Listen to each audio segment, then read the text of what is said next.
آج 4 اگست خیبر پختونخوا پولیس کے ان سپوتوں کی یاد میں منایا جاتا ہے جنہوں نے قوم کی حفاظت کرتے ہوئے اپنی جانوں کا نذرانہ پیش کیا۔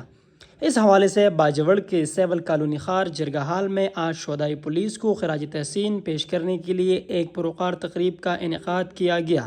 تقریب میں سول انتظامیہ، پولیس افسران، معزز مہمانان اور شہداء کے اہل خانہ نے بڑی تعداد میں شرکت کی۔ تقریب کے مہمان خصوصی ایس پی انویسٹیگیشن نوید اقبال نے کہا کہ باجوڑ میں 110 پولیس جوانوں نے قوم کی خاطر اپنی جانوں کا نذرانہ پیش کیا۔ ہمارے باجوڑ میں ابھی تک تقریباً 110 پولیس اہلکاران جو ہے وہ شہید ہو چکے ہیں اور تقریباً 178 کے قریب ہمارے جو پولیس جوان ہے وہ زخمی، بلکہ غازی ہم اس کو کہتے ہیں، وہ غازی ہے ہمارے۔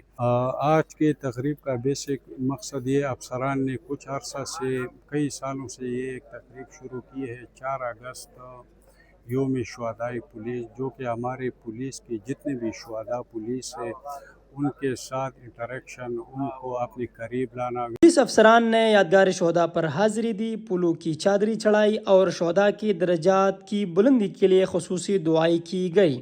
تقریب میں پولیس شہداء کی قربانیوں پر بنائی گئی ڈاکیومنٹریز بڑی اسکرین پر دکھائی گئی۔ تقریب کے اختتام پر شہداء کے معصوم بچوں میں کھلونے تقسیم کیے گئے۔